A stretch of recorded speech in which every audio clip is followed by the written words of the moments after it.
OBC पर सियासत तेज, छत्तीसगढ़ में कोटा बढ़ा, गुजरात कांग्रेस ने खेला पिछड़े का दांव। नई गुजरात, हिमाचल प्रदेश विधानसभा चुनाव के बीच और 2024 आम चुनाव से पहले ओबीसी पर राजनीति और तेज होने लगी है। जहां गुजरात में कांग्रेस ने संकेतों में चुनाव जीतने पर ओबीसी मुख्यमंत्री बनाने के संकेत दिए, वहीं छत्तीसगढ़ ने ओबीसी आरक्षण के कोटे में बड़ी बढ़ोतरी की। गुजरात में दूसरे चरण में ओबीसी सीटों की अधिकता को देखते हुए कांग्रेस ने इसी समुदाय से सीएम बनाने के संकेत स्थानीय स्तर पर दिए। हालांकि आधिकारिक तौर पर पार्टी ने कहा कि अगर जीतती है तो विधायक दल ही नेता का चुनाव करेंगे, लेकिन इस चुनाव में पार्टी अपने ओबीसी नेताओं पर ही अच्छे प्रदर्शन के लिए निर्भर है। उधर एक अहम फैसले में एक दिन पहले छत्तीसगढ़ में भूपेश बघेल की राज्य सरकार ने वहां ओबीसी आरक्षण को बढ़ाने का फैसला विधानसभा से पारित किया। छत्तीसगढ़ में आरक्षण की झारखंड में ये सीमा 77%। गहलोत सरकार ने भी ओबीसी आरक्षण को बढ़ाने की पहल की है। वहीं 2024 आम चुनाव से पहले ओबीसी दांव खेलते हुए छत्तीसगढ़ में भूपेश बघेल की अगुवाई वाली कांग्रेस सरकार ने वहां ओबीसी के लिए अलग मंत्रालय और विभागों का गठन करने का फैसला लिया।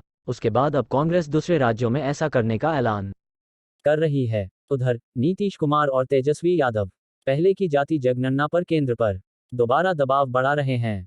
हाल के दिनों में बीजेपी की बड़ी सियासी बढ़त के पीछे ओबीसी का समर्थन बड़ा कारण बना है।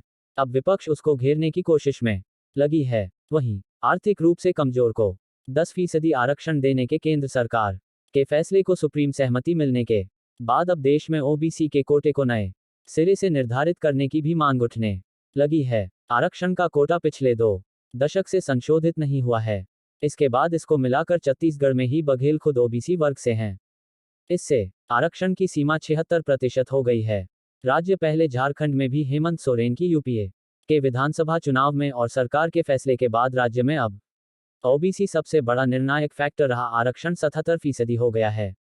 यह देश है राज्य में लगभग 31% आबादी में सबसे ज्यादा आरक्षण देने वाला राज्य। एससी 13%, एसटी और लगभग हो गया है। इससे अधिक तमिलनाडु में 69% आरक्षण है। राजस्थान में अशोक हो गई है। गुजरात चुनाव में कांग्रेस ने भी ओबीसी मुख्यमंत्री बनाने के संकेत दिए हैं। 47% आबादी ओबीसी की है। 7